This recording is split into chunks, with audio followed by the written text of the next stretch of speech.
Congratulations, everyone. It only took us 1,460 days, but we're here. We did it. Each and every one of us had such different experiences, such different feelings towards our lives these past 4 years, and that is crazy to think about. But I can say two things for sure. One, it had its ups and downs. And two, none of us are the same as when we started, whatever that may mean for you.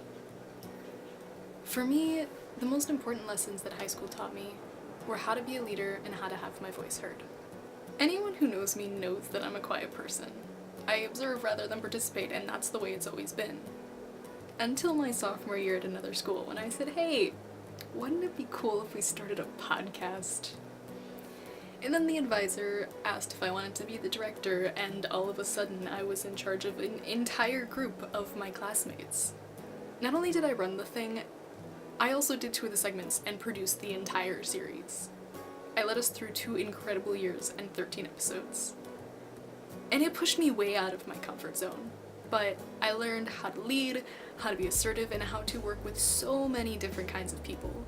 I thought that that was going to be the defining moment of my high school career. Until my junior year when we got a new principal and everything went down the drain. Then I found myself the leader of a rebel group consisting of 20-something of my classmates, and we were just trying to make a change and make that school anything resembling survivable. I coordinated petitions and formal requests, and in the end, a letter to the state's Department of Education, and that was the next step for me. I was already a leader, but I learned that I had the ability to be so much more. I learned that I could be an inspiration to people, someone that actually encourages them to keep moving and keep fighting. I learned that I could make my voice be heard if I had something important to say. And here it is. You can do anything as long as you find something to believe in. Cliché, right? Maybe it is. But if this quiet kid with social anxiety can run a radio show and take on an entire school board, you can do anything. And maybe that's just online. Maybe you're just like me and you're thinking, yes, I can do that with this virtual safety net where I can delete my entire existence if something goes wrong. Burn that safety net. Don't limit yourself just because it's easy to hide behind a screen.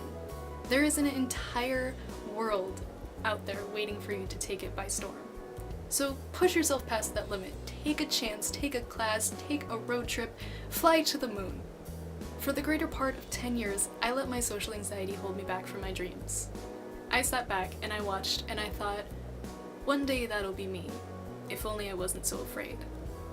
And then I met some great people, and they showed me the ropes, and I bit the bullet and I dove in head first. I still have to fight with that annoying little voice of unreason in the back of my mind on a near weekly basis, but I embrace something that allows me to be myself to the fullest extent, even if I haven't quite reached that just yet. And yeah, this is all probably the ramblings of some random 16-year-old that you don't even know. But doesn't that make it even better? You don't know me, and I don't know you, but all that you need to know is that this average kid with an irrational fear of social situations found it within herself to run a radio show and show an entire school what for, and came out on the other side with a sense of satisfaction. I'm not gonna lie, it was rough, and some of the worst months of my life came from it. But it's gone. It's never gonna happen again. And isn't that just crazy? I want each and every one of you to look back and reflect on everything that you did, everything that you achieved. Maybe it's nothing ridiculously fancy, but in the end, you made it through high school. You survived 4 endless years, and each and every one of you will make it so much farther because that is the Krista McAuliffe way. Before I release you from this speech, I want to thank some of the most important people that have helped me through this ride. First, I want to thank Lindolf, the greatest teacher anyone could ask for.